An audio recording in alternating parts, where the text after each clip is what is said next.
Senhoras e senhores, hoje um Bloco Tacal diferente, o nosso Bloco Tacal de encerramento da temporada. E para já começar de uma forma polêmica, seu Bruno, para mim o pior Tuco dos últimos anos. Tudo bem, amigo? Tudo bem, Daniel? Um abração para você, para os nossos amigos. Já pedindo aquele like da confiança, se inscrevam no canal. Poxa vida, Daniel, é verdade? Você achou tão ruim assim? Pelo menos teve aquele revezamento na liderança, né? Mas não sei, acho que tecnicamente vou ter que te dar razão, viu? Vou dizer que eu achei ruim, tá, Bruno? Mas assim, eu acho que o Campeonato Turco ele vem flertando nos últimos anos para ser um dos principais do planeta. E não sei se foi uma ressaca olímpica, depois da Turquia não ter conseguido a sua medalha no feminino, a tão esperada medalha do feminino do time do Santarelli. Eu acho que o nível das jogadoras, principalmente as selecionáveis, foi muito abaixo do que se já viu, do que se já espera, do que se espera sempre de jogadoras selecionáveis. E acho que o retrato final da Champions ajuda a mostrar que o vôlei turco deu uma embarrigadinha para baixo. Trio italiano no pódio e nenhum turco com medalha no pescoço. Então acho que esse fim de temporada europeia ajuda a explicar um pouco o que foi esse nosso glorioso Turcão 24-25. E é pior ainda porque o palco da final foi a cidade de Istambul, né? E o Vakif, o campeão, estava lá entre os 4 melhores, né? E acho que dá pra gente dizer que foi surpreendente, sim, esse título do Vakif, né? O início foi ruim. Me lembro do Vakif estar na 6ª colocação na tabela, mas o Giovanni Guidetti conseguiu arrumar a equipe e acho que nem ele esperava um desempenho tão bom da dupla, né? Da Van Riek e da Markova, né? Principalmente a chegada da Markova, acho que foi um grande acerto. Aí a gente sabe que quando se trata de investimento, o Vakif não costuma brincar, né? E apostou muito bem na Markova, e a temporada da Van Riek também foi muito boa ali na saída de rede. Acho que essa dupla foi fundamental para o sucesso do Vakif, além das duas, é claro, né? A turbulência dos rivais, que a gente vai falar um pouquinho mais à frente, né? Quando a gente olha, vamos dizer, um retrato final da temporada do Vakif, eu acho que é Markova e Markova. Eu acho que por mais que a Van Riek tenha ajudado e ajudou bastante, você tem todas ali as selecionáveis turcas no elenco, é verdade, mas sem a Markova, esse Vakif talvez tivesse dificuldade para ir para as semifinais. Quando a Gabi saiu, né, Bruno? Era a grande pergunta, né? Como esse time vai fazer para substituir a Gabi? E não dá para dizer que a Markova é a jogadora assim que está mais moldada para substituir uma Gabi, né? Porque são características muito diferentes. Ela é praticamente uma oposta jogando na ponta, porque ela tem um poderio de ataque gigantesco. Mas ela não deixou de entregar na manchetinha, como diz um amigo nosso, né? Você conseguiu ver de perto essa Markova jogando durante a Champions aí em Portugal, e você trouxe isso assim como impressão, eu acho que de impacto. Ela lida muito bem com os outros fundamentos.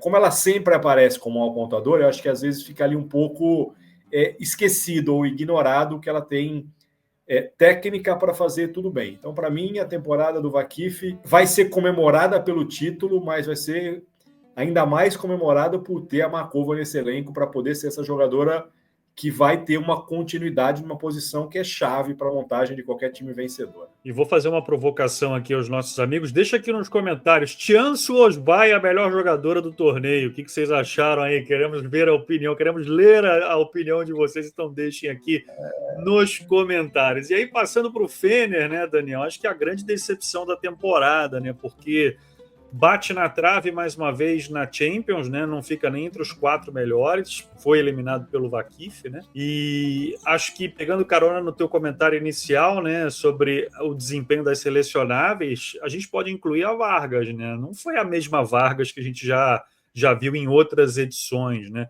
E com uma novidade, digamos assim, né? Dessa vez a Vargas desde o início, e a Arina foi quem experimentou um período no voleibol chinês, né? Assina embaixo, Bruno. Eu acho que esse Fener, ele oscilou demais. E não dá para falar que não tinha opções. É um time gigantesco no mundo, né? Se você vai olhar a escalação, é um time que teria que bater de frente com qualquer um. Mas oscilou demais. A levantadora não usa a ninha. É uma verdade. Quando a gente pega a temporada inteira, em vários jogos, quem tinha melhor aproveitamento de ataque naquele momento era a Aninha, e ela recebia 40% das bolas da Arina e da Vargas. Então, assim, eu acho que em algum momento faltou sensibilidade para escolher quem deveria receber mais bolas. A Vargas, uma temporada para se esquecer. Eu acho que quando ela ia para a China, ela chegava com mais fome na Turquia, para querer mostrar que era a Vargas de outros tempos. E hoje, nessa temporada, ela foi uma temporada, vamos dizer, apagada quase do início ao fim. A gente não teve ali grandes momentos de Vargas. E teve Marina que sofre demais no passe, né, cara? Se a gente acabou de falar de Markova, a Arina não consegue entregar no passe o que faz a Markova, por exemplo. E aí esse time do Fener sofreu demais. Porque para mim, quando você olha que é uma formação de ponteiras ousada, porque também não é o melhor fundamento da linha, quem para mim também não entregou absolutamente nada na temporada foi a Org, que muitas vezes quem quinava nessa linha de passe era líbero. Então, assim, eu acho que o jogo do Fener não fluiu porque a linha de passe foi problemática em grande parte da temporada. E aí, troca de técnico no meio do playoff, antes de jogo decisivo. Então, assim, eu acho que é uma temporada para o Fener esquecer. O planejamento foi ruim, a entrega técnica foi ruim, a opção de mudar no meio do campeonato, para mim, é ruim, então esquece tudo. Falando do Exacibase agora, nessa edição especial do Bloco da Cal, é a temporada que marca o fim de uma era, né? O fim da era Tiana Boscovic no Exacibase. Agora, um time que mostrou ser muito dependente da Sérvia também, né, Daniel? Acho que ela teve pouquíssima ajuda. Temporada da Baladin foi muito ruim, principalmente em quantidade, até mais do que qualidade, né? E aí ficaram expostos os problemas de relacionamento dela com o Akbas, que também acabou deixando o clube com a temporada em andamento. A Alexa Gray, a canadense, também não jogou bem. Acho que a melhor ponteira do Exacibase foi a Yaprak Erkek, olhando números, olhando desempenho, né? E o que é surpreendente. Agora ficou evidente, né, a dependência da Bosco, que nós já falávamos aqui, né?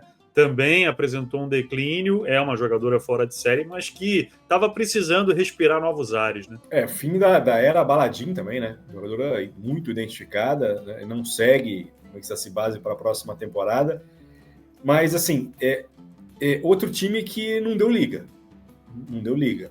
Se a gente imaginar que a Gray, que é uma boa jogadora, né? Que vinha de boas temporadas, pouco apareceu nesse time.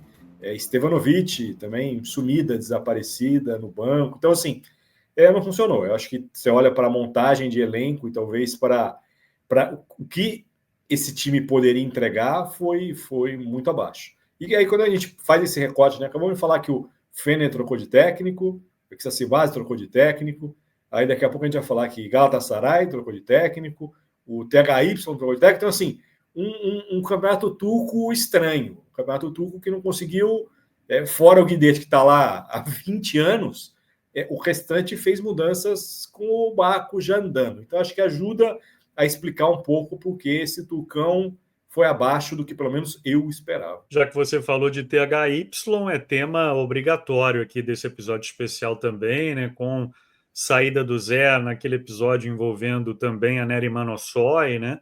E as brasileiras, né? A Betinha no levantamento, uma boa temporada da Julia Bergman e a Diana pouquíssimo aproveitada, né, Daniel? O cobertor oculto no elenco, né, Bruno? E aí, quando você tem esse cobertor oculto, você já não tem o que fazer. Chegou um momento que você tinha oposta jogando na ponta, teve um momento que você teve central jogando na saída, a Roberta tendo que ser sacada porque você não tinha ponteira para escalar, na reta final que a Tianoglu se machucou. Então, assim, cobertor curtíssimo. Aí não tem milagre que seja feito, não tem milagre. Você não consegue escalar a Diana porque não tem espaço, porque as outras estrangeiras têm que jogar de qualquer forma. Então, assim, ruim a temporada do THY, ruim. Começa já turbulenta e termina de uma forma até certo ponto melancólica, porque quando você chega na semi de uma temporada anterior, você pensa em pelo menos repetir aquilo, né?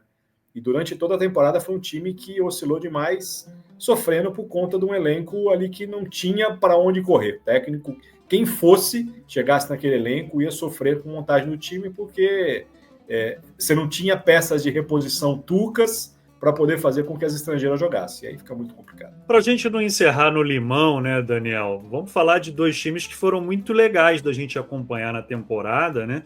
Um deles, o Galatasaray, com um trio que jogou muita bola.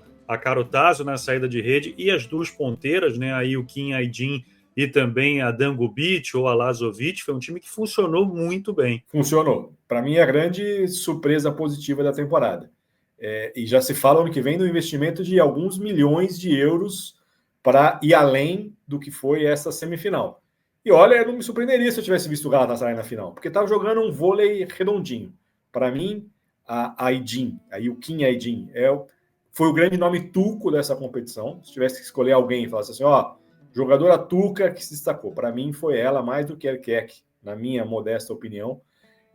Mas também já passou por cirurgia depois do fim da temporada, já não joga, já está fora do treinamento da seleção turca para início de VNL. Mas um time do Galatasaray que mostrou ser possível voltar a incomodar os grandes, né? Porque a gente ficou com esse trio de gigantes aí durante muito tempo, revezando quem seria o campeão, quem seria o finalista. E esse Galatasaray parece que está com fome e tem dinheiro para sonhar com voos mais altos.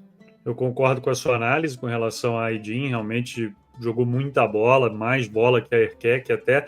E só para não deixar passar também, a Bongartz, né, a levantadora holandesa, foi muito bem comandando, né, orquestrando essa equipe e é o futuro da seleção holandesa, né, já que a Laura de Kema anunciou a aposentadoria. Então, mais uma jogadora aí que merece ser citada. E para a gente fechar, outro time que também vai investir muito, né, o Zeremspor, né, que derrotou o THY no fim da competição e que teve uma Alexandra Ozelati jogando muita bola, hein, Daniel? Que temporada da Ozelati. Jogou muito, Bruno. E, de novo, né, uma daquelas jovens jogadoras que tem um teto que a gente não sabe qual é.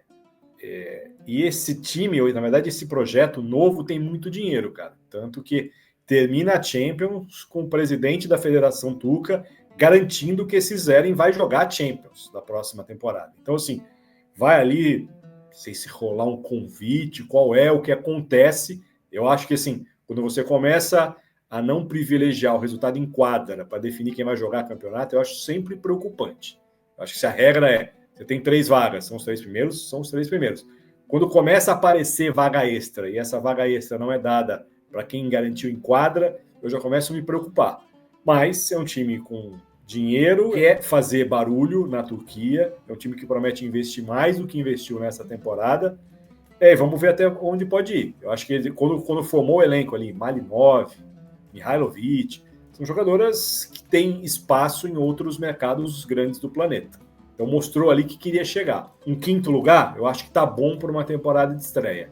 Agora vamos ver, se realmente tiver vaga na Champions, e aí é um outro patamar, né? Você não tá jogando contra times de meio de tabela do Campeonato Turco. Você passa a enfrentar gigantes do continente. Vamos ver se esse fôlego se mantém. Mas para a gente não terminar no limão, eu acho que é aquela boa surpresa. É mais um time chegando para tentar incomodar esses grandes da Turquia nos próximos anos. E um time que cresceu na reta final, né? Achei até que o Kuzey-Boro pudesse ser essa equipe que bateria de frente com o THY, uma equipe muito forte no bloqueio, com a Dimitrova e com a Lazareva, né? Eu não posso fechar essa edição sem falar da Lazareva, a maior pontuadora. Eu que cornetei tanto a Lazareva quando ela vestia a camisa do Fener. Lazareva jogou muita bola e a gente fala aí de várias opostas.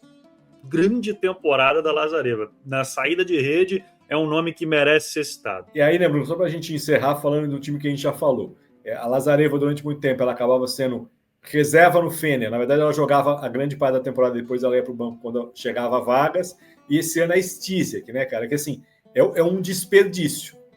Você acaba tendo 2 jogadoras de um nível muito alto, mas sabendo que uma tem vaga cativa, vai jogar praticamente sempre, até por conta da regra das estrangeiras. Então, eu acho que quando você aceita ir para o Fener, nesse momento, ou nesses últimos anos, você já aceita ir para o Fener sabendo que você vai jogar um pedacinho da temporada, ou depois você vai entrar numa inversão ou outra, porque acaba sendo talvez bom para o lado financeiro, etc e tal, currículo, joguei lá, mas você não vai conseguir desenvolver seu melhor voleibol. É isso, chegamos ao fim então do último Bloco Tacal da temporada 24-25. Agradecer você que esteve conosco aí ao longo dessa temporada no voleibol turco.